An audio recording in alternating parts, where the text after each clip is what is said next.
niko hapa na waogopa, ndio maana nimevaa kitenge. Kitenge cha Simba Sports Club inamaanisha kwamba ni damu yangu. Hatuwaogopi. Mlitaka kuhama mpaka Rwanda. Mmeona haitoshi, mkaja kutufanyia fikisu, mkatupeleka Zanzibar kwa wafuasi 15 badala ya mamilioni 60. Sasa sikilizeni, sisi ubaya tumeuanza, ubaya huko pale pale.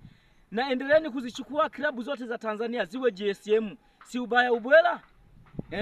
Maana zinateswa na ukata. Maana haiwezekani bosi moja na dhamini zaidi ya timu 10 kwenye ndani ya ligi moja.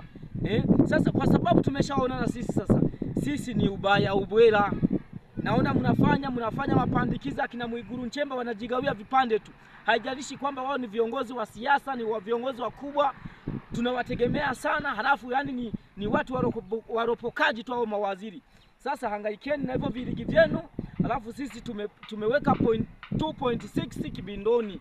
Tumekula dola za maana na mnatufanyia fikisu tuonekane tunafanya vibaya humu ndani, lakini sisi kimataifa ni taa tosha. When you say Simba is Simba, huwezi kulinganisha na kitimu chochote kile cha hapa. Timu zote zaidi ya 8 eti ni GSM, alafu mnatuambia sisi wabovu.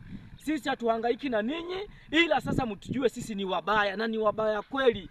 Na sisi ni wabaya kweli, ndio maana kila siku tunajichanja damu ya mnyama.